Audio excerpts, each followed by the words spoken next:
Thank you.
Bonjour à tous, bienvenue pour cette émission sur aujourd'hui le thème du super-héros Batman. Je vais vous présenter cette émission en compagnie de Erwan qui va se présenter. Bonjour à tous, je m'appelle Erwan, je suis en première année de lettres communication. Voilà, et moi c'est Titouan, je suis en première année d'anglais. Comme vous êtes sans doute au courant, mais il y a un tout nouveau volet de Batman qui est sorti il y a 2 semaines, si je ne dis pas de bêtises. Alors nous avons décidé de dédier cette émission à ce super-héros que nous savons très apprécié de manière générale. Avant toute chose, j'aimerais commencer par faire la publicité du ciné-club de l'ICR qui, ce soir à 20h dans l'amphithéâtre, fera une diffusion du film The Dark Knight de Christopher Nolan, donc dans l'amphi.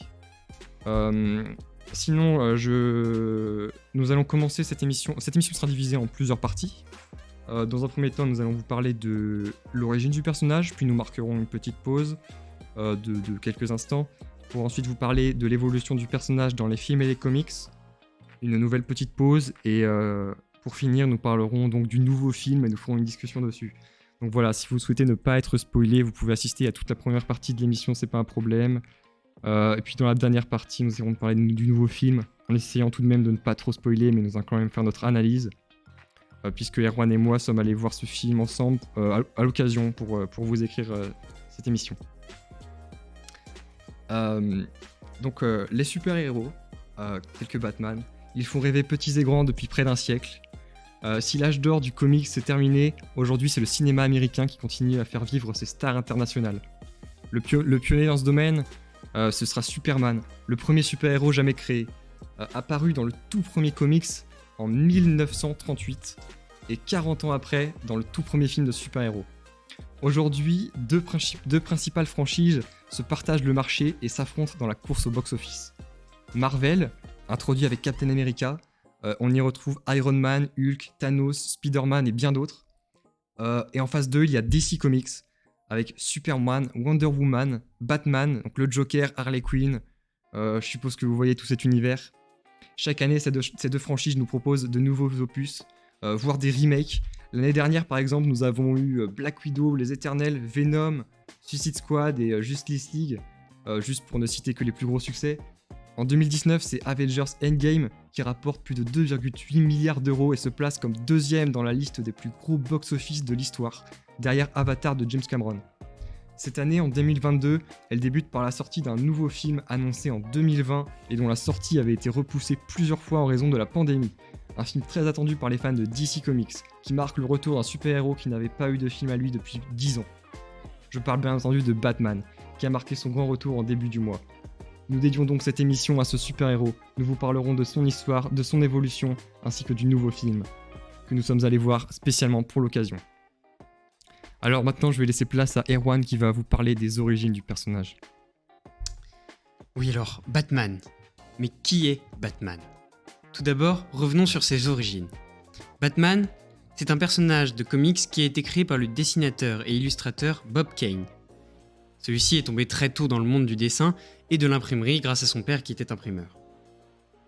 Petit à petit, il se passionne pour le dessin et suit les cours dans une école d'art à Manhattan, grâce à une bourse qu'il obtient avec l'État.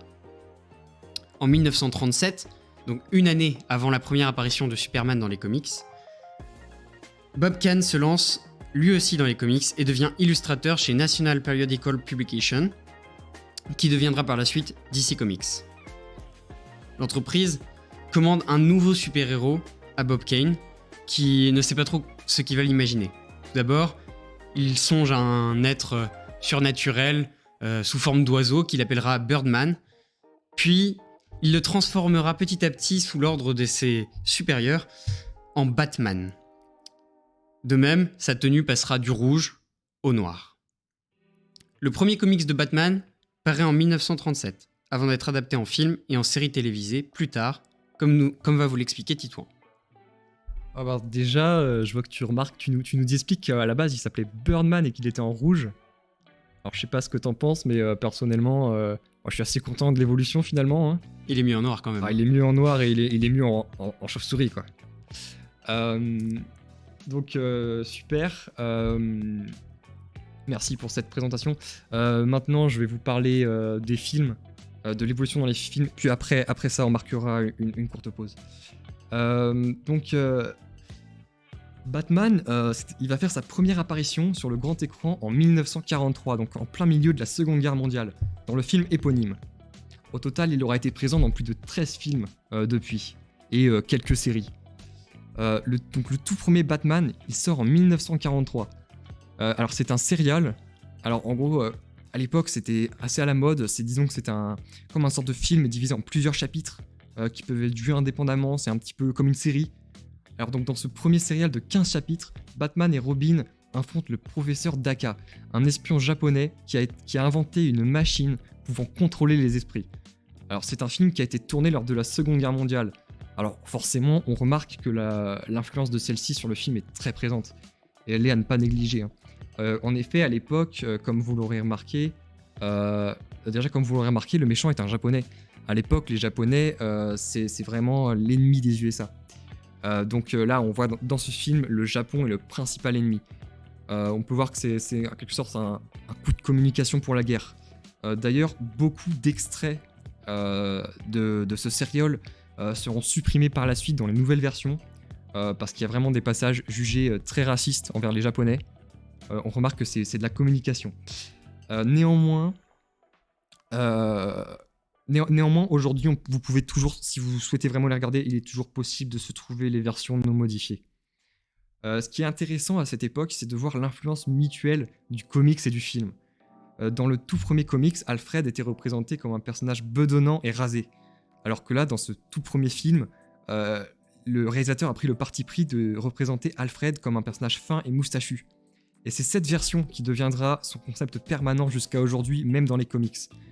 Aujourd'hui, Alfred, on a cette image-là de lui. C'est vraiment grâce à ce premier film qui a décidé de ne pas vraiment respecter le comics.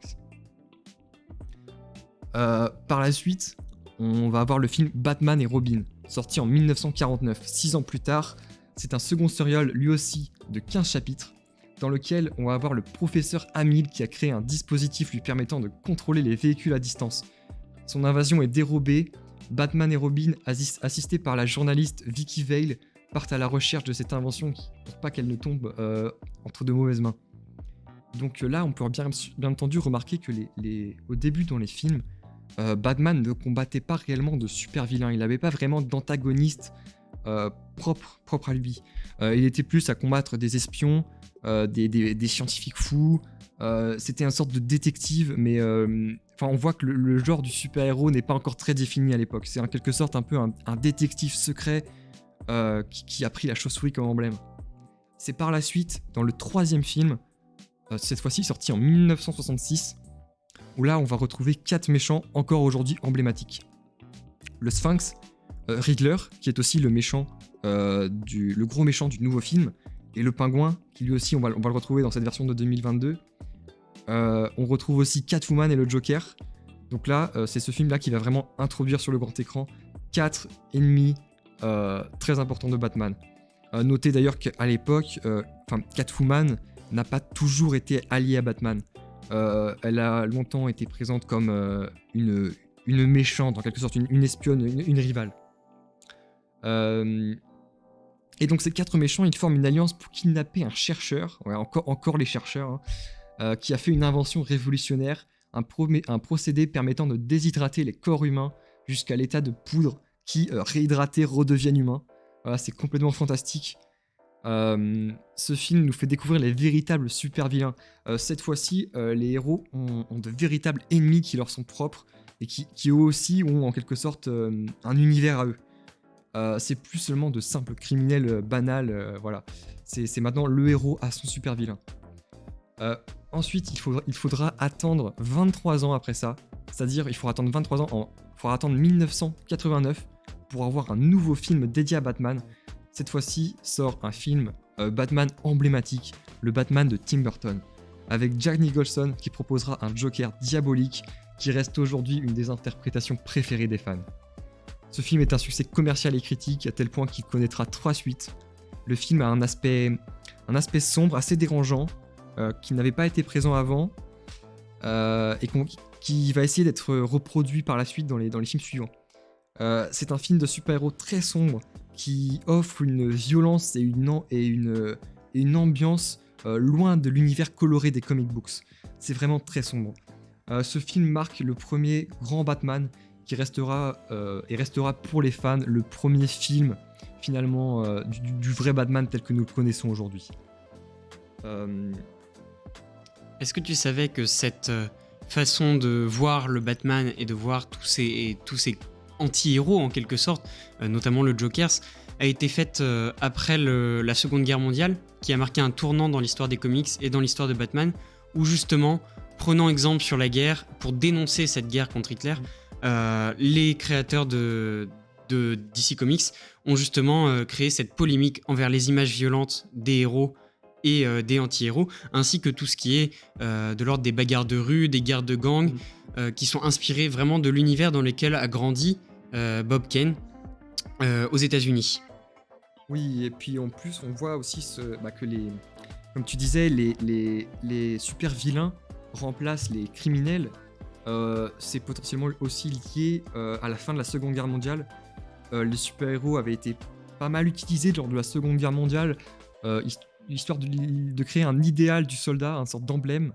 D'ailleurs, le film Captain America, le premier Avengers, en parle en quelque sorte. On voit Captain America lors de la Première Guerre mondiale qui sert totalement d'emblème pour les soldats. Et c'est un peu une métaphore de ce qui s'est passé réellement dans la vraie vie. Par la suite, alors, une petite question dans le chat. Alors, pourquoi ils sont passés d'un costume rouge à un costume noir pour Batman ? Alors, est-ce que tu as une petite idée, Erwan ? Alors à la base, c'était parce que justement l'oiseau qui était créé était dans l'image que la vision qu'avait Bob Kane, c'était un oiseau majestueux, une sorte de phénix rouge et jaune, donc qui se rapprocherait beaucoup si on faisait un anachronisme du personnage de Flash. Voilà. Ah oui. Et en fait, c'est une demande de ses supérieurs, donc Bob Kane n'a pas choisi. Il a été obligé, comme dans toute entreprise, de consulter ses supérieurs au moment de sortir la BD comics du Batman.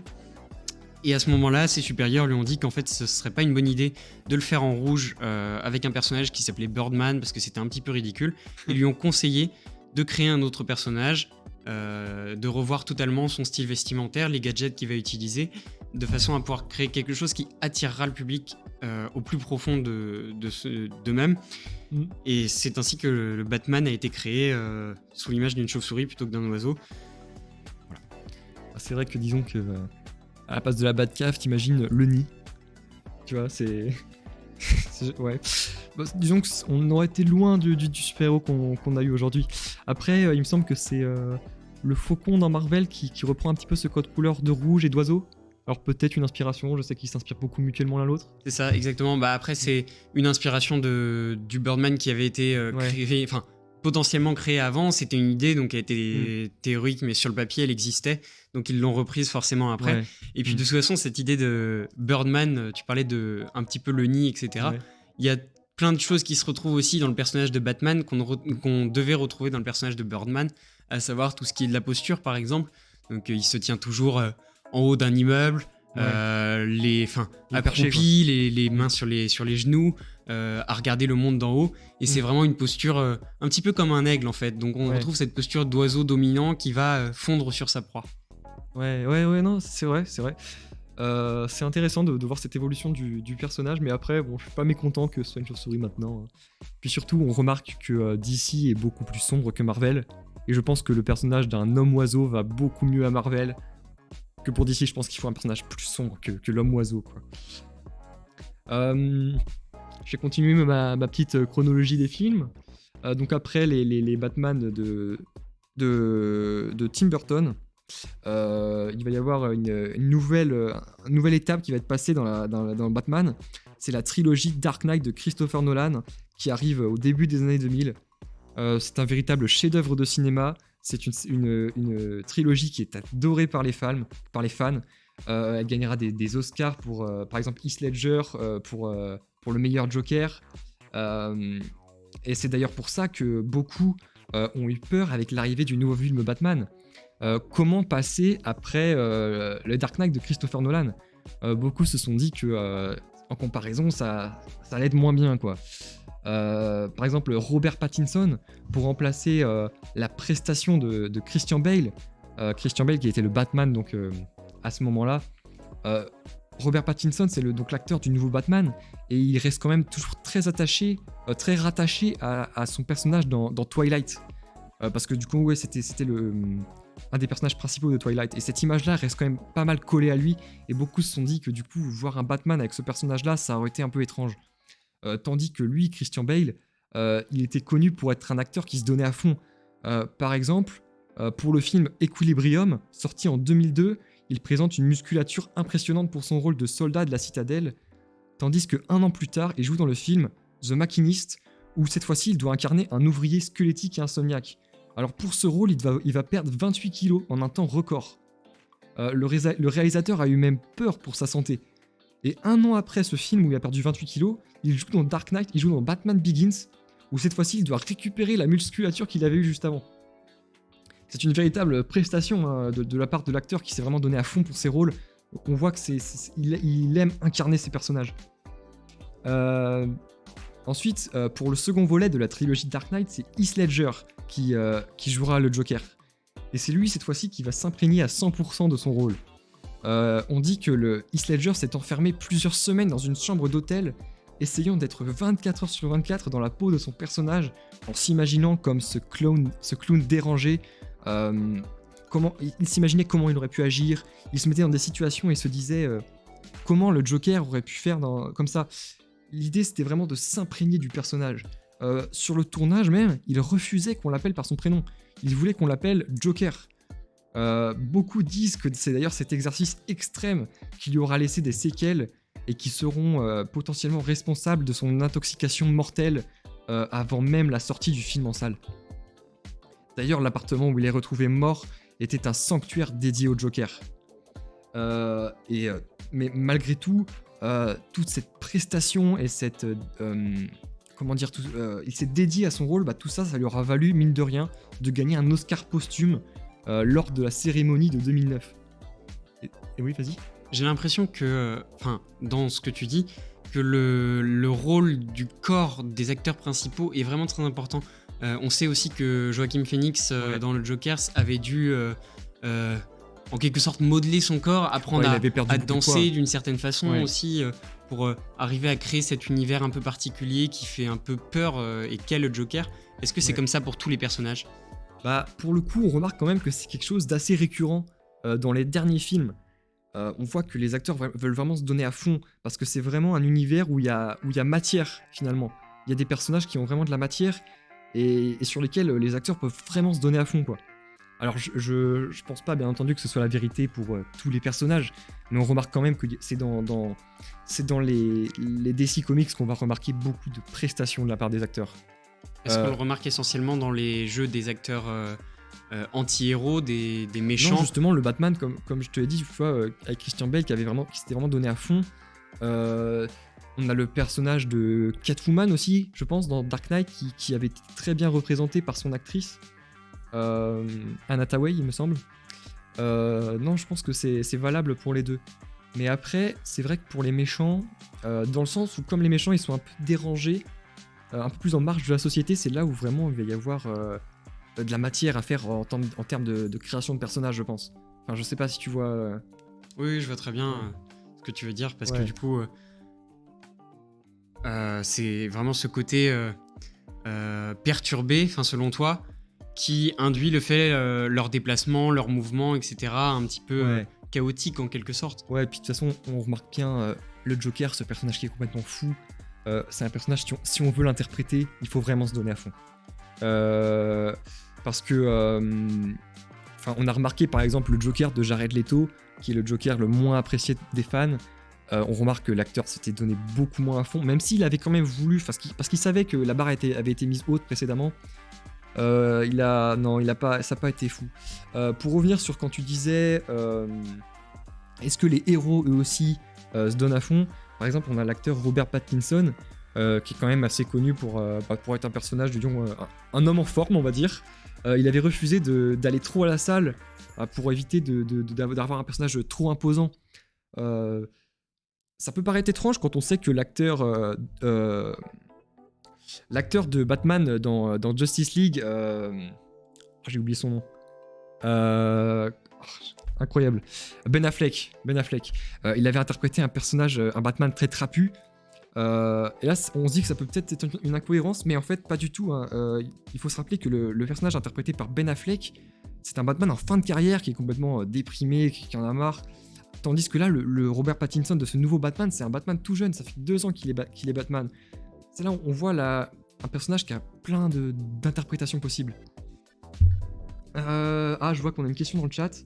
Alors, vous étiez fan de tous les Jokers qu'il y a pu avoir dans les films ? Je ne vise pas du tout le Joker de Suicide Squad.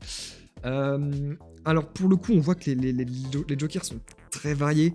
Au tout début, on avait un Joker qui était beaucoup plus clownesque, peut-être, et qui visait les gags, mais c'était un peu le Joker des années 50. C'était voulu. Ensuite, on a eu le Joker de Jack Nicholson, avec son sourire emblématique. Un personnage quand même beaucoup plus sombre et dérangé qui franchement reste aujourd'hui un des meilleurs Jokers. On a eu le Joker de Joaquin Phoenix qui vraiment c'est une prestation incroyable. Hein. Le film Joker d'ailleurs se regarde à part des Batman, hein. Il ne va pas vraiment avec. Et vraiment on a une prestation incroyable de la part de l'acteur. On a eu Heath Ledger qui selon moi, reste le meilleur Joker. Franchement il s'était donné à fond. Incroyable, je suis fan de sa prestation. Après, on a eu aussi le Joker de Mark Hamill, cette fois-ci dans la série animée. Si j'ai regardé un petit peu les tops de ce qu'en pensent les fans, et le Joker de Mark Hamill, justement, qui prête sa voix, Mark Hamill, donc l'acteur de Luke Skywalker, pour que vous imaginiez un peu, qui avait prêté sa voix au Joker de la série animée Batman. Il s'était donné à fond, quoi, disons. Il a vraiment fait une très bonne voix, et justement, comme je disais, ça reste un des Jokers les plus appréciés des fans. Ensuite, on a eu aussi ce Joker de Jared Leto, voilà, on est obligé de le mentionner, très peu apprécié de par les fans. Disons que la barre avait été mise très haute avant, et qu'il est assez particulier. Il fait plus jeune, il a les dents chromées, il est couvert de tatouages. C'est pas vraiment le même personnage. Mais après, j'ai envie de vous dire, si on le regarde tout seul, sans prendre en compte les autres Jokers, il est quand même intéressant avec sa grande collection de couteaux. On voit que le Joker, par exemple, lui, est un personnage passionné par les couteaux. Il disait même dans Dark Knight, oh non, je ne veux pas me servir d'un pistolet, c'est pas drôle. Avec le couteau, on ne fait qu'un avec sa victime, on la voit, c'est beaucoup plus personnel. Et c'est ce côté-là qui avait été particulièrement appuyé avec le Joker de Jared Leto. Et ensuite, j'ai cru comprendre qu'il allait y avoir un Joker 2. Alors on espère revoir une prestation de Joaquin Phoenix. Et potentiellement, avec l'arrivée de ce nouveau Batman, on ne sait pas, mais ils ont annoncé un deuxième Batman avec Robert Pattinson et peut-être même un troisième. Alors peut-être reverrons-nous un nouveau Joker. Alors franchement, passer après Joaquin Phoenix et Heath Ledger, franchement l'acteur, j'ai envie de lui souhaiter bonne chance parce que là, la barre a été mise très haute. Je sais pas si tu as des réactions par rapport à ça. Justement, juste par rapport à ce que tu viens de dire là, on verra aussi tout à l'heure que le film, le nouveau Batman qu'on a été voir ensemble, induit une sorte de fatalité du second Batman en fait. On est quasiment sûr en voyant ça qu'il va y en avoir un second. Oui, et puis de toute façon, disons qu'ils font planer le doute, mais on peut vraiment s'attendre à une trilogie, même s'ils ne le disent pas. Vu comment c'est lancé, en plus le premier il marche super bien. J'ai regardé vraiment aux USA, c'est un carton. En France, l'accueil a été un peu étrange, mais on en parlera un peu plus tard. Mais oui, je pense vraiment qu'il laissera place à une suite. Est-ce qu'à force, ça ne fera pas trop de Batman et trop de Joker qui feront qu'on se lasserait un petit peu du film, comme ça peut l'être à certains moments pour les Star Wars dans les critiques, par exemple ? Ouais, je vois. Même ça fait un peu penser à ce multiverse d'Avengers où tous les super-héros sont ensemble et il y a plusieurs variantes de chaque super-héros, comme on l'a vu dans le dernier Spider-Man. Il y a plusieurs acteurs Spider-Man. Là, c'est un peu pareil, il y a plusieurs acteurs Batman. C'est vrai que ça peut être assez perturbant. On a envie de se dire, mais lequel est le vrai ? Parce qu'ils sont tous si différents. Disons que c'est au propre de chacun. Pour le coup, pour moi, le vrai Batman restera celui de Dark Knight. Après, à voir ce qu'advient celui de Robert Pattinson, mais ouais, c'est vrai, je comprends qu'on peut être perdu. Après, il y en a pour tous les goûts, j'ai envie de dire, hein. Et puis c'est intéressant aussi de voir ce personnage évoluer dans différents univers. Notamment dans Justice League, où cette fois-ci, Batman, ce n'est pas des films qui sont dédiés à Batman. Batman, là, dans Justice League, il est en compagnie de Wonder Woman et de Superman pour former une sorte d'Avengers de DC. Et ensemble, ils vont combattre des méchants. Et là, on a un Batman vraiment différent. Et c'est intéressant, j'ai envie de te dire. Et j'avais une phrase que j'avais bien aimée. C'était dans Justice League. Et à un moment, il y a Flash qui demande à Bruce Wayne, donc Superman, donc Batman. Il lui demande mais quel est votre super pouvoir à vous? Et Batman va lui répondre, je suis riche. Parce que c'est vraiment ça l'âme du personnage. En fait, il n'a pas de super pouvoir. En revanche, il profite de la fortune de ses parents pour se créer tout un tas de gadgets, de technologies. Finalement, c'est un peu comme Iron Man, même si c'est différent, c'est un peu le même principe. Des personnages qui n'ont pas de super pouvoir, mais qui avec la technologie vont s'élever au rang de super-héros. T'as quelque chose à ajouter? Sinon, je propose qu'on fasse une petite pause avant de passer à l'évolution du personnage dans les comics. Donc ouais, petite pause, allez. On se retrouve tout de suite, hein, vous inquiétez pas, ça va pas être long. Ne décrochez pas. 5 minutes. Voilà.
Et donc on reprend avec les origines des comics et leur création. Alors les comics, à la base, ce sont des bandes dessinées. On appelle ça des comics books. Donc ce sont des bandes dessinées américaines. Au Japon, ce sont les mangas. En France, ce sont des BD classiques, style Tintin ou Astérix, même si Tintin est belge. Aux États-Unis, c'était les comics. Donc les comics, ce sont des bandes dessinées qui apparaissent au milieu du 19e siècle, vers les années 1920-1930. Et ce sont des histoires très courtes, une dizaine de pages, de super-héros ou de super-héroïnes, des justiciers. La plupart du temps anonymes, dans leur vie personnelle, dans leur vie quotidienne, qui ont une double personnalité en quelque sorte. Certains vivent la nuit, d'autres le jour. Certains choisissent d'aider certains plutôt que d'autres. Voilà, c'est tout ce système-là qui fait les comics. Donc ils mettent leur talent, leur qualité au service de la protection des habitants de leurs villes respectives, Gotham pour Batman notamment. Les comics sont essentiellement des récits comiques, comme leur nom l'indique, mais pas seulement. Les comics englobent vraiment toutes les BD dans les années 1930, c'est-à-dire également les récits de western, les récits romantiques, même s'il y en a beaucoup moins, et les histoires d'aventure. Ces comics, qui appartiendront après à DC Comics pour les films, débarquent dans les kiosques à journaux en juin 1938. Donc c'est une année avant la création du premier Batman, il me semble, et un an après l'imagination complexe qu'ont éprouvé les créateurs des comics pour inventer Superman, donc le premier super-héros des comics. Ils sont disponibles aux États-Unis pour 10 cents, donc ce qui est vraiment pas grand-chose. Tout le monde peut se les acheter dans les kiosques à journaux. Et il est possible de découvrir grâce à ça plusieurs super-héros, comme Superman du coup, ou Batman, ainsi que tous ceux que Titouan a cités tout à l'heure, avec Angel plus tard, Flash, les super-héros modernes, hein, c'est toujours le cas, donc Black Widow, etc. Donc ce sont des magazines périodiques, comme je vous l'ai dit, d'une dizaine de pages, qui sont reconnus comme étant une forme d'art depuis un bon moment, mais pas forcément depuis le début et depuis la création des comics. Au début, c'était vraiment considéré comme des magazines, des journaux, et puis au fur et à mesure, ils ont pris un peu de valeur, et les dessins, les illustrations qui sont à l'intérieur ont été reconnus comme une forme d'art à part entière. Ouais, mais j'ai vu, tu disais qu'à la base c'était comique. Oui. On voit quand même qu'il y a eu une sacrée évolution, hein, surtout quand on voit les derniers Batman. On voit quand même que c'est parti très sombre, hein, mine de rien. Alors, à l'origine, c'était vraiment pour faire rire les gens. C'était des BD qui étaient humoristiques, qui avaient vocation à faire des blagues, à faire un petit peu comme dans le théâtre classique du XVIIe siècle, donc à faire des gags, des mimiques, des chutes, ce genre de choses pour faire rire les gens. Et puis au final, au fur et à mesure, et notamment avec le contexte historique de la Seconde Guerre mondiale qui est arrivé au fur et à mesure, les comics ont changé pour devenir plus sombres, avec une vision un peu plus pessimiste de la société. Enfin, c'est mon avis, hein, mais d'après ce qu'on en voit dans les derniers Batman, on a l'impression que dès qu'il y a un méchant qui arrive, plus rien ne va et tout le monde, toute la ville devient une grosse catastrophe, quoi. Ouais. Puis comme tu disais, il y a plein de super-héros, plein de méchants. Et d'ailleurs, j'inviterai nos auditeurs à aller voir.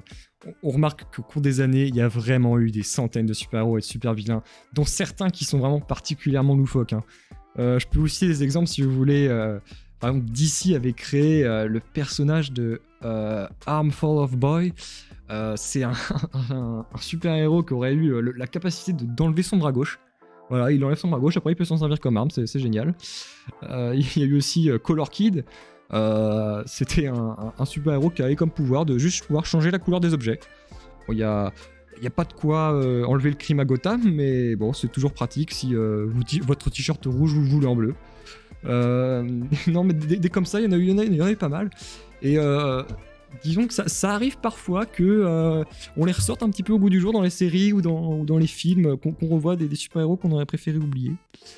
Mais voilà, bon, c'est intéressant. Ce que je trouve aussi particulièrement intéressant, c'est que, mine de rien, ça donne des possibilités infinies, quoi. Je veux dire, tous ces méchants, tous ces super-héros, je veux dire, même Batman, quand on regarde, il y a très peu des méchants de Batman qui ont été adaptés au cinéma finalement. Plein de possibilités comme celle de regrouper tous les méchants d'un film dans un même film. Voilà, dis donc, ça fait beaucoup. Bah, déjà, on voit que dans le Batman de Tim Burton, si je dis pas de bêtises, on avait 4 méchants qui s'allient entre eux. Ouais, ouais, c'est intéressant. Bah, disons que quand même, j'imagine quand même le pauvre Batman si tous les méchants à Gotham se mettaient à agir en même temps. Alors moi je les connais pas tous, je les ai Ouais, pas il y en a tous plein, vus, mais personne ne les connaît tous, hein. mais Mm. comment c'est possible? Comment le Batman, qui pourtant ne dort jamais, puisque le jour il est milliardaire à aller traîner dans des salons mondains, dans des fêtes, etc., et la nuit un justicier masqué, comment arrive-t-il à combattre 4 super méchants en même temps sans être jamais fatigué, quoi? Ouais, alors je me corrige, hein, c'est pas le Batman de Tim Burton où il y a les 4 méchants en même temps, c'est le Batman de 1966. Et donc ouais, on se dit, mais comment il fait pour combattre tous ces méchants? J'ai envie de te dire après, les méchants dans Gotham, c'est un peu une hydre. Tu coupes une tête, il y en a 2 qui repoussent. Voilà, donc tu vas tuer le Joker, et bah, ça va laisser place à un méchant à qui Joker faisait de l'ombre, et comme ça, tu vois, il se remplace. À chaque fois qu'il en tue un, bah, il y en a un autre qui surgit parce que, bah, mine de rien, il y a un vide à combler. Les méchants, ils sont toujours là à vouloir s'emparer de Gotham ou d'accomplir je ne sais quel méfait. Et voilà, et c'est pour ça aussi d'ailleurs que Batman, bah, au bout d'un moment, il se fait quand même aider par Robin, hein. Et puis c'est normal qu'il y ait autant de Batman, puisqu'à force ça fatigue de pouvoir combattre autant de méchants, hein. Ah bah oui, attends. Faut faire un roulement. Il faut faire un roulement, il faut déléguer. Et puis bon, et après il est quand même bien entouré, hein, puisqu'on voit qu'il commence à être aidé par Catwoman.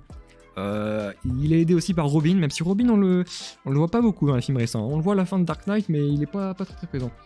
Mais il est quand même aussi aidé par son fidèle ami, l'inspecteur Gordon, l'inspecteur de la police de Gotham, qui lui est toujours là pour lui faire confiance et puis l'aider dans ses quêtes, quoi. C'est très particulier parce qu'on se demande justement si c'est l'inspecteur qui aide Batman ou si c'est Batman qui aide l'inspecteur. Peut-être un peu les deux.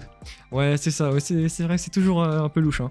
On se dit, bah, peut-être que c'est Batman qui aide la police, mais après, est-ce que c'est pas la police qui aide Batman finalement? Quand on voit ce qu'il fait, on se dit, bon, bah, ça, c'est pas n'importe qui peut le faire, quoi. Puis on remarque aussi dans les derniers films, surtout dans les derniers films, je sais pas trop comment c'était avant, que Batman n'est pas très apprécié des populations. Surtout par exemple dans Dark Knight, ça se voit beaucoup. Les gens commencent à se dire, mais qui c'est celui-là qui croit qu'il peut faire ce qu'il veut? Enfin, c'est à la police de faire ça, normalement, c'est pas un gars comme ça qui se réveille un matin de s'attaquer aux méchants, puis voilà. Et puis on se dit, bah les gens commencent à ne plus trop l'apprécier, mais lui, il est toujours là pour aider et puis pour combattre le crime, quoi. Et Ça, effectivement, après ça entame un petit peu la partie suivante, mais c'est vrai que dans le nouveau Batman, Robin n'est pas présent, et Ouais. 2, Batman n'est pas du tout aimé de la population, ouais. sauf à certains moments où là il fait des exploits extraordinaires qui fait que tout le monde l'aime, mais sinon c'est plutôt un homme solitaire, retranché, qui doit à la fois contrôler sa violence et subir celle des autres. Voilà, c'est très particulier. Ah non, mais c'est vrai que, mettons-nous à leur place, un homme qui se déguise en chauve-souris et qui fait des choses bizarres la nuit, bon bah non, c'est pas très rassurant, quoi. Mais bon bah mine de rien, il y arrive. Et puis tu disais, ouais, il n'y a pas Robin. Après, on peut remarquer que dans les Dark Knight, si je ne dis pas bêtises, Robin n'est apparu qu'au 3e film. Donc peut-être que dans les prochains avec Robert Pattinson, on aura droit à un nouveau Robin. Revisité, hein, on espère. Personnellement, j'espère ne pas revoir ce costume vert et rouge, bon, qui ne fait pas très joli à l'écran, mais voilà. On espère retrouver ce personnage quand même emblématique, hein. Ce serait dommage de ne pas l'avoir, mais y a pas de doute, hein. Je pense qu'ils écoutent les fans, on le verra. Maintenant, si t'as des choses à ajouter là-dessus? Non, c'est bon, je pense qu'on peut passer à la partie sur l'évolution du film, enfin le nouveau film Batman qu'on Ouais. attend. Voilà, est-ce qu'on marque une petite pause peut-être? Ou on y va? Allez, petite pause, on vous revoit tout de suite dans 5 minutes, ne quittez pas.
Bonjour à tous, nous revoilà après cette courte pause. Donc cette fois-ci, nous allons lancer la troisième partie où nous allons parler du nouveau film.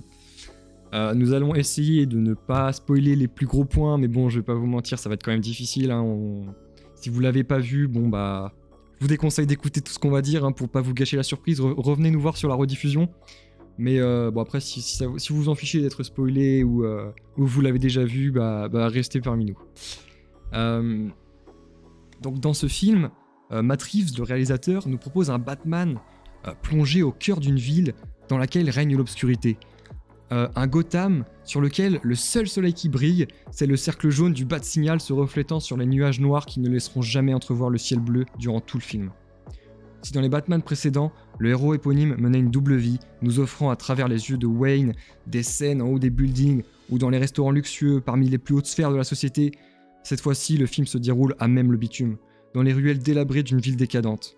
Une décadence qui avait déjà été mise en image par Todd Phillips dans le Joker, sorti quelques années avant. Si le Batman de Christian Bale était un beau parleur, celui de Robert Pattinson ne sort jamais un mot de trop, un personnage très intériorisé qui ne parle que lorsque nécessaire. À plusieurs reprises, nous avons droit à ces monologues intérieurs, nous partageant des réflexions parfois poétiques de son personnage, le Chevalier Noir.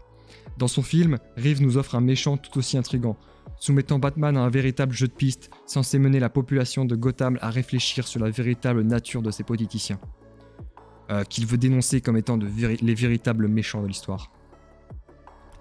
Donc nous sommes allés voir ce film avec Erwan. J'aimerais, Erwan, est-ce que tu as une remarque à faire sur ce film? Est-ce que tu as apprécié Alors moi c'est un film que j'ai apprécié, après c'est pas forcément le genre de film que je regarde à chaque fois, et c'est bien aussi que tu m'aies entraîné là-dedans pour que j'apprenne à connaître cet univers. Après c'est un univers très particulier, on rentre dans la salle en se posant des questions en fait, qu'est-ce que je vais voir, qui sont les personnages, comment est-ce que l'histoire va se dérouler, et puis après des questions techniques, comment est-ce que c'est filmé, de quelle manière, à quel endroit, ce genre de choses. Et puis au final, on rentre dans la salle et toutes nos questions sont éclipsées, on oublie tout en fait. La première scène est une scène de violence. On arrive dans un univers où on se demande un petit peu mais dans quoi est-ce que je me suis embarqué, qu'est-ce que je fous là. Pour quelqu'un qui ne connaît pas, c'est assez particulier. Enfin, on voit du noir, comme tu l'as dit, c'est sombre partout. On voit un homme en train de se faire un petit peu tabasser, on comprend pas pourquoi, on comprend pas par qui, on comprend pas comment, on comprend pas comment ça se fait, et en même temps on est venu pour voir Batman, donc on arrive en se disant ah bah là il y a Batman qui va intervenir, et pas forcément en fait, et c'est là tout l'enjeu que j'ai apprécié dans ce film, c'est que on l'attend à un certain moment où il ne vient pas, on l'attend pas à certains moments où il arrive, et tout est remis en question. Il arrête des méchants en même temps que la police arrête des méchants en même temps que lui. Ils sont en étroite collaboration, mais ça ne l'empêche pas, au fur et à mesure du film, de nous faire comprendre qu'en fait, les flics ne le connaissent pas, que lui, il va être amené à frapper un flic pour pouvoir s'enfuir à la demande de ce même flic. Donc voilà, c'est un petit peu confus quand on ne connaît pas les personnages, mais je pense que l'ambiance qu'on veut nous faire ressentir, une atmosphère un petit peu étrange, d'un homme qui vit la nuit, comme les chauves-souris en fait, donc avec qui se nourrit un petit peu. J'aimerais dire qu'il se nourrit du sang de ses victimes, même si c'est pas totalement vrai, parce que Batman ne tue pas, quoique dans ce film-là, il a quand même une part assez étonnante dans la violence, où on se dit mais jusqu'où est-ce qu'il va aller pour pouvoir capturer ce méchant, et finalement juste le livrer à la police en fait, parce que c'est ce qu'il fait. Lui, il fait le sale boulot en frappant les gens ou en les emprisonnant, les retenant le temps que la police arrive, et une fois que la police arrive, lui s'éclipse en disant ah mais voilà, c'est bon, moi j'ai fini mon travail, c'est à la police de prendre le relais, alors qu'elle n'a rien fait. Voilà, donc c'est une atmosphère un petit peu particulière. Ouais, et puis je reviens sur ce que tu disais, on a une scène de violence qui arrive comme ça, on sait pas trop pourquoi. Je pense que d'une part c'est un peu voulu, dans le sens où ça montre bien à quel point Gotham est une ville un peu décadente où règne la criminalité. Les crimes sans raison presque. Même quand on voit, ça rappelle un petit peu au film Joker. Le Joker, par exemple, au tout début du film, on voit qu'il se fait agresser par une bande de jeunes dans une ruelle. On sait pas pourquoi, il n'y a aucune raison, c'est juste de la méchanceté gratuite. Et d'ailleurs, il y a pas mal de scènes de Batman qui rappellent le Joker. Je reviendrai là-dessus après. Mais ensuite, oui, comme tu disais, c'est un peu étonnant parce que déjà, oui, je pense que les gens, quand ils viennent, enfin, on s'attend, enfin, pas tous, mais certaines personnes peuvent arriver en s'attendant à voir un film de super-héros, quoi. Genre le gentil super-héros qui arrête Oui, les et méchants, puis les vilains, quoi. faut pas oublier que l'origine, c'est une BD humoristique. Donc, Ouais, voilà, ouais. moi qui ne connaissais pas, je suis arrivé en me disant, bah voilà, je sais comment est le Batman, je sais qu'il a des parts de sombre, hein, comme tout un chacun, mais en même temps, j'avais l'espoir d'avoir ce petit côté réconfortant, entre guillemets, hein, ce petit côté enfantin où on retrouve l'univers des super-héros, l'univers de quelqu'un qui est là pour nous protéger, pour veiller sur nous. Et au final, je l'ai moins ressenti, et pourtant j'ai quand même aimé le film. Ouais. Mais après, bah, je pense que c'est quand même vachement voulu parce que dans le sens où c'est un peu l'opposition entre DC et Marvel. Marvel, on est vraiment sur les super-héros gentils qui, tout en combattant, vont lâcher une petite blague, tu vois, ou faire ou rire de chaque situation. C'est beaucoup plus enfantin finalement. Tandis que DC cherche maintenant. DC s'est longtemps cherché, hein, on a remarqué qu'ils ont pas mal, notamment avec Justice League, ils ont tenté un peu de se rapprocher de Marvel, un peu de faire du Marvel. Mais on voit que maintenant ils se sont un peu trouvés, notamment grâce à ce film Joker. Maintenant DC ils veulent faire dans le sombre, quoi. Le héros qui combat les méchants, mais qui n'est pas forcément le super-héros tel qu'on l'imagine. Le super-héros super dans tous les domaines, super gentil, avec un super sourire, les dents blanches. Non, on voit qu'il y a un côté sombre quand même. Mais où est la frontière dans ce cas-là ? Ouais. Nous, on vient aussi pour voir des super-héros, ou tout du moins des héros tout court. Même s'ils ne sont pas des super-héros, on vient pour voir des héros. Donc, avec certaines valeurs, on s'attend à ce qu'il y ait un côté sauveur de l'humanité, en fait, en quelque sorte, Ouais. hein, sauveur de Gotham, là, en l'occurrence.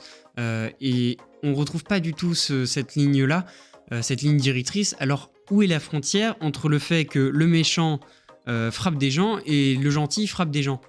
Ouais.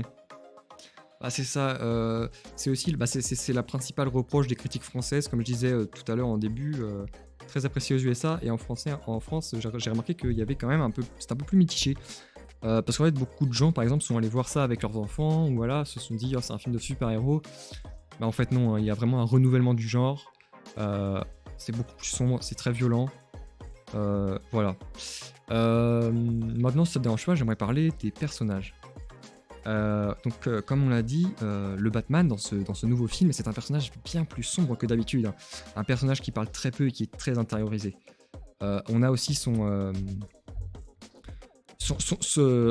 alter ego en quelque sorte, Bruce Wayne, qui là, dans ce film-là, Bruce Wayne n'est quasiment pas visible du film en fait, hein. On est sur un Bruce Wayne dépressif qui ne sort plus. Le moment où il va sortir du manoir Wayne, les gens vont lui dire mais regardez, il est sorti de sa grotte, on l'avait pas vu depuis des années, il était presque oublié finalement. Parce qu'en fait là on voit que la partie Batman a complètement pris le dessus sur sa partie Bruce Wayne. Même à la fin du film, je me souviens de ce moment, il y a Riddler, donc le méchant, qui regarde Batman dans les yeux et qui fait les gens cherchent à savoir quelle est ta véritable identité sous ton masque, mais ils sont à côté de la plaque parce que moi je sais que ta véritable identité, c'est quand tu portes ton masque. Je trouve que c'est très emblématique de là, c'est presque de la schizophrénie finalement. Il y a son alter ego qui prend le dessus sur lui. Et je trouvais cet aspect psychologique très très intéressant. Mais en même temps, c'était exactement la même chose pour les méchants. Ouais. Le méchant était schizophrène, en l'occurrence ici, complètement dérangé. Un coup, il veut aider la police, entre guillemets, à défaire un gang, le gros gang de Gotham. Donc il aide un petit peu en quelque sorte la police. Mais de l'autre côté, il attend que les gangsters sortent juste du commissariat pour pouvoir les abattre en pleine rue devant tout le monde. Ouais, puis faire un attentat à la fin. Bah oui, on voit c'est un peu cette schizophrénie ambiante qui montre quand même que les personnages de manière générale sont complexes. On n'est pas juste sur toi t'es gentil, tu fais des trucs de gentil, toi t'es méchant, tu t'habilles en noir et tu fronces les sourcils. Là on voit quand même que les personnages sont bien plus complexes et qu'il y a vraiment un travail d'écriture. Tout n'est pas blanc ou noir en fait dans ce Batman là comme on pourrait le penser dans un Marvel ou autre notamment. Là en l'occurrence les méchants sont méchants certes, mais ils ont aussi une petite part d'humanité bien qu'elle soit très très infime. Et les gentils, en l'occurrence ici Batman et Catwoman, ont des côtés aussi très très sombres. On voit à un moment Catwoman qui veut limite tuer des gens et qui est retenue par Batman parce qu'il lui rappelle que son rôle de super-héroïne n'est pas d'aller tuer ces gens. Mais il y a quand même cette volonté de « Ah tiens, il s'est passé quelque chose, à ce moment-là j'ai envie de aller chercher une arme et de tuer le meurtrier juste par vengeance pour sauver quelqu'un de ma famille. » quoi. C'est vrai, mais on voit peut-être que comme c'est Batman, on a le début de Batman, ça fait 2 ans qu'il est le Chevalier Noir. Peut-être qu'il se cherche encore, c'est peut-être... Bon après, voilà. Sinon, on a ce fameux méchant, The Riddler, le Sphinx en français. C'est un méchant classique de Batman et ça faisait plusieurs années qu'on ne l'avait pas vu sur le grand écran. Dans cette nouvelle adaptation, pour lui, fini les costards verts au motif de point d'interrogation. Fini la cravate violette et le chapeau melon. Là, on voit que le nouveau Riddler est lui aussi beaucoup plus sombre. Il abandonne ses vêtements extravagants au profit d'une longue veste de travail brune, presque trop grande pour lui, sur laquelle est dessinée une nouvelle version du logo, un point d'interrogation grossier entouré de 4 symboles issus de ses cryptogrammes. On dirait presque un viseur. Le nouveau Riddler, il laisse aussi tomber ce côté chic. Il va aller se coiffer d'une cagoule de cuir dont les pièces sont cousues grossièrement, qui nous laisse deviner que... il s'agit d'un méchant sans réel moyen, un méchant qui part de rien et qui fabrique son costume lui-même. D'ailleurs, ses nombreux complices porteront aussi cette tenue. Ce côté self-made sera beaucoup appuyé, particulièrement après la capture de Riddler. Les policiers découvrent que son repère n'est autre que son appartement, un petit appartement dont les murs sont couverts de plans, de livres, de piles de livres qu'il a écrits. On dirait que c'est vraiment une planque digne de John Doe dans Seven, un film qui à mon avis a beaucoup inspiré Batman, ce Batman. On découvre aussi que ses complices ne sont en fait nul autre que ses followers Twitch. Il leur partage ses plans, il leur donne des conseils sur comment se procurer des armes. C'est une véritable secte virtuelle finalement. En méchant, on remarque aussi le Pingouin. Pingouin aussi, un grand classique de Batman comme méchant bien entendu. Là, même s'il est quand même relégué au second plan, c'est pas le grand méchant du film. Il est présenté juste comme un mafieux qui possède un club et qui se sert qui sert de repère aux politiciens corrompus de Gotham. Mais finalement, le Pingouin ici, c'est vraiment un méchant secondaire et aussi lui, on voit que il a évolué finalement. Il n'y a pas de Le Pingouin, finalement, c'est seulement son surnom. Il n'y a aucun autre rapport avec les pingouins. On n'est pas du tout, par exemple, comme dans la série animée où il avait même la silhouette d'un pingouin presque. Sinon, autre personnage, le fameux Alfred. Alfred, grand classique, hein, le majordome des Wayne. Ici, il est présenté un peu plus jeune que d'habitude, un peu comme dans Justice League où on avait quand même eu le droit à un Alfred assez jeune. À plusieurs reprises, il va témoigner son attachement envers la famille Wayne. Il fait aussi partie de l'enquête de Batman. On remarque que son passé dans les services secrets britanniques lui permettent de l'aider à déchiffrer le cryptogramme de Riddler, qui du coup, Riddler, à travers le film, va déchiffrer, va donner de nombreux cryptogrammes à Batman, pardon. Et donc Alfred va l'aider dans son enquête. On remarque aussi, c'est un personnage dont la biographie varie beaucoup selon les films. Là, dans ce nouveau film, on voit qu'il travaillait dans les services secrets. Dans The Dark Knight, c'était un ancien militaire, si j'ai bien compris. C'est un personnage qui lui aussi varie beaucoup. Un personnage aussi très apprécié des fans, hein. On va pas se mentir, dans The Batman, le réalisateur nous offre quand même une sueur froide en le mettant aux portes de la mort, hein, si je puis dire. Hein. Alfred est victime d'un piège de Riddler qui était censé viser Bruce Wayne. Et là, on s'est dit, mais on a eu peur pour lui, hein, personnellement. Moi, en tant que fan, j'ai eu peur pour Alfred. Je me suis dit, ce serait dommage qu'il le tue quand même dès le premier film. T'as une remarque ? Et pourtant, on peut dire qu'Alfred est à la fois discret et dévoué pour la famille Wayne. Ah oui, très, très dévoué. On remarque par exemple ce passage du film où Bruce Wayne n'a pas de bouton de manchette. Alors Alfred va lui prêter les siens. Et Bruce Wayne va remarquer que en fait, ce sont des boutons de manchette avec le symbole de la famille Wayne dessus. Il lui fait la remarque, mais vous n'êtes pas un Wayne, pourquoi vous portez les boutons de manchette de notre famille ? Puis Alfred va dire, c'est un cadeau de votre père. On remarque quand même un profond attachement. Signe de loyauté. Signe de loyauté, hein. Profond attachement. Dans la catégorie renouveau, on a aussi droit à un nouveau logo de Batman. C'est un peu la particularité des Batman, j'ai envie de vous dire. Depuis 1939, à chaque fois qu'il y a une nouvelle version de Batman qui est dévoilée, le logo change. Si bien que plus de 30 logos différents ont été utilisés depuis le début. Toujours une silhouette de chauve-souris, mais plus ou moins détaillée, plus ou moins large, arrondie ou pointue. Par exemple, on avait eu dans Justice League droit à un logo très trapu, une chauve-souris très élargie d'une certaine manière, un logo très imposant. Dans Dark Knight, avant ça, on avait le droit à une chauve-souris plus fine, mais plus pointue. C'est un logo qui varie, disons que c'est la particularité des films, je ne sais pas vraiment pourquoi, ils ne gardent pas le même à chaque fois, mais disons que c'est peut-être un moyen pour eux de différencier les différents Batman. On remarque aussi une évolution dans la manière qu'a le Batman de combattre. Comme je vous l'ai dit précédemment, le Batman est un personnage dont le super pouvoir est d'être riche, donc il a beaucoup de gadgets. Dans ce nouveau film, les gadgets finalement ils sont présents, mais moins qu'on aurait pu s'y attendre finalement. On verra tout de même quelques gadgets, mais c'est presque anecdotique. On a le fameux Batrang, le principal gadget de Batman. Cette fois-ci, il a quand même l'originalité de servir aussi d'emblème une fois placé sur le torse de Batman.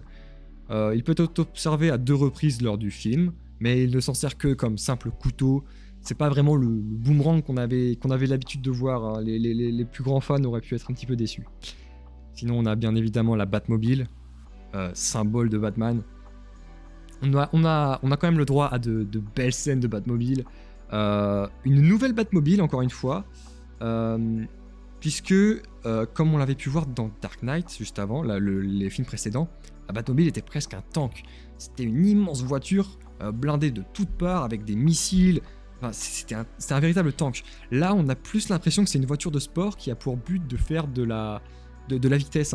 On dirait presque un véhicule de course sur lequel aurait été fixé un moteur d'avion, comme on voit à l'arrière ce gros moteur.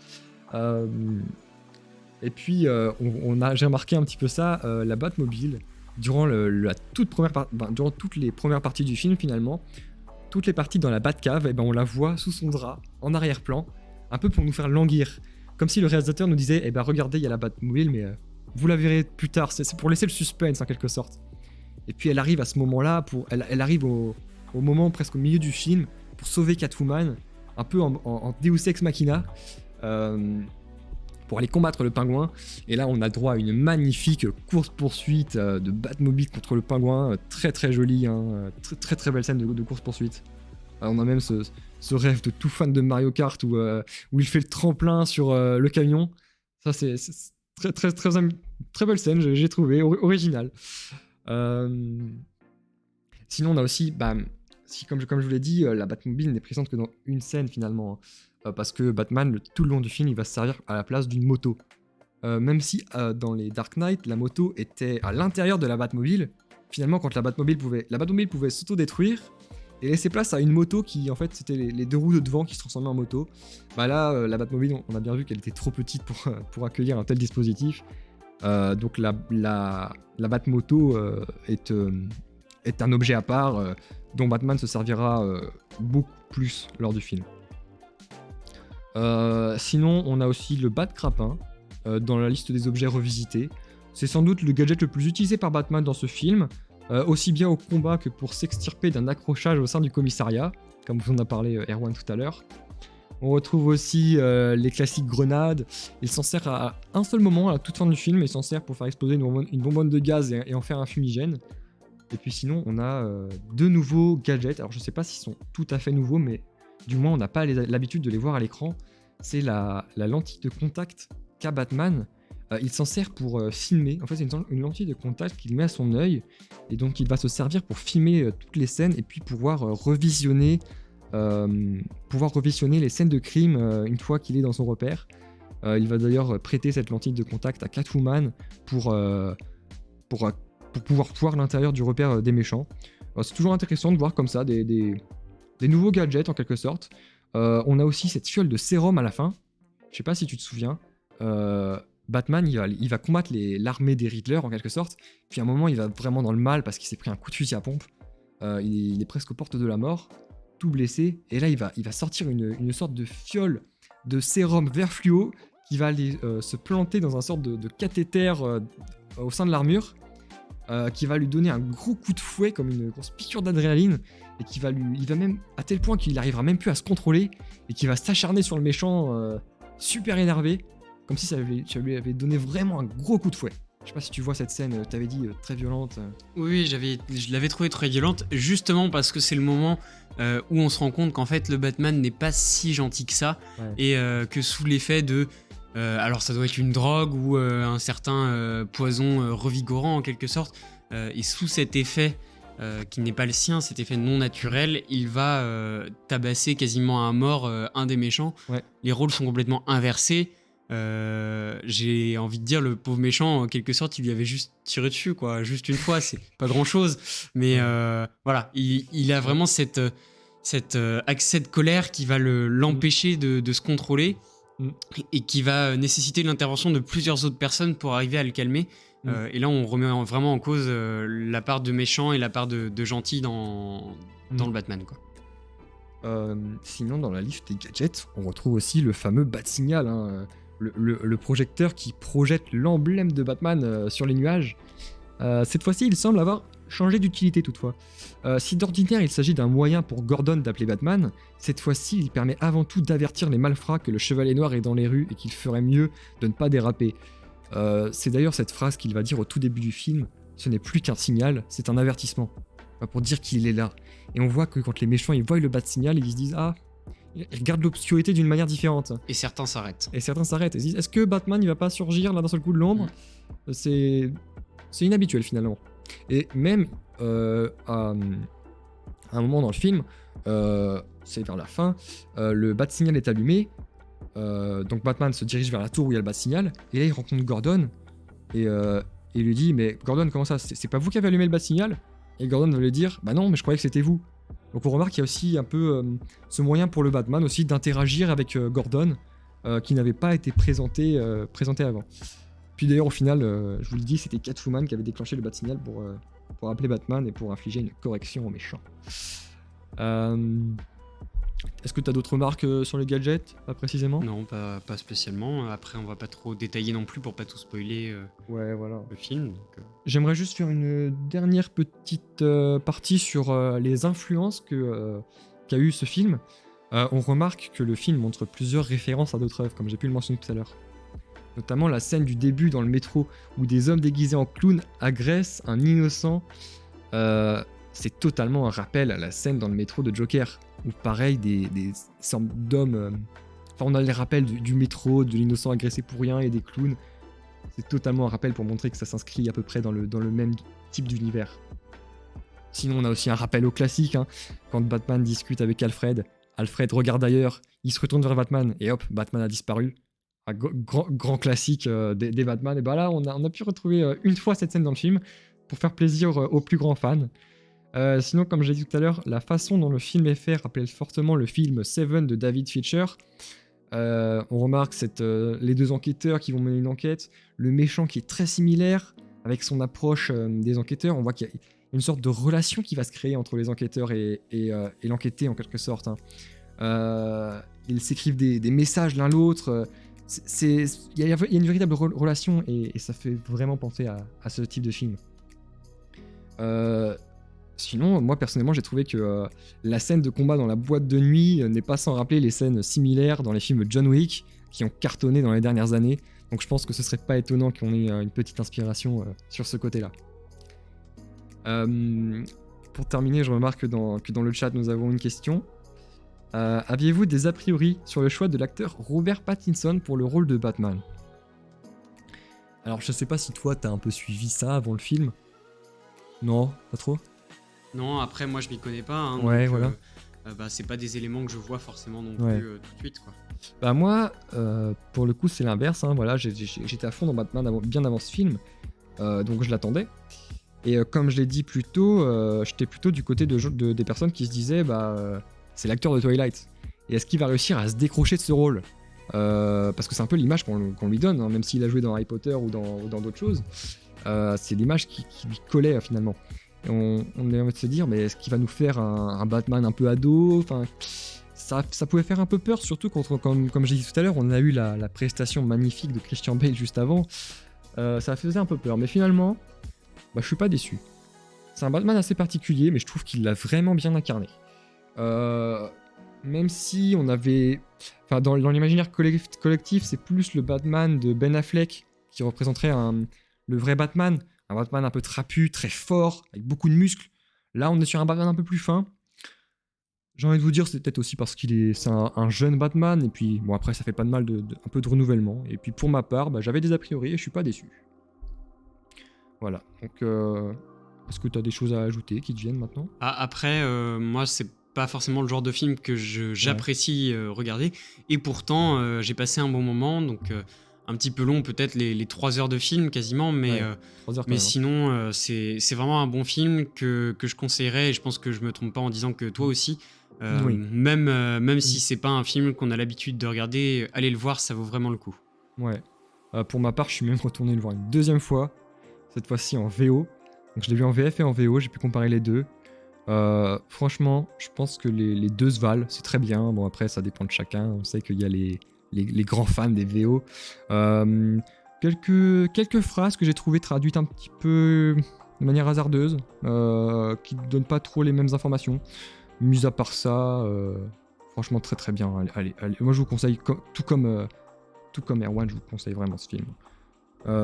Incroyable. Et un film à voir qui je pense est destiné à avoir une suite dans les prochaines années.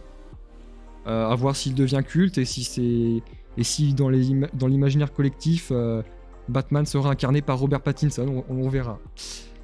On verra ce que l'avenir nous réserve. Alors bien, si des personnes dans le chat ont des idées de questions qu'ils aimeraient soumettre avant la fin de ce live, c'est le moment ou jamais.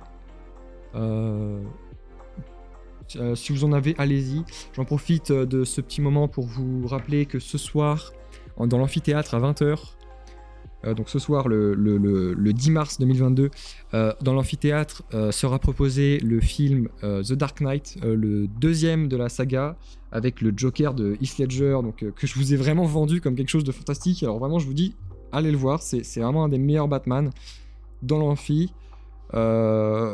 Puis c'est toujours des moments très conviviaux qui sont super. Pas de questions, je vois qu'on nous félicite pour la comparaison avec le début dans le métro de Joker.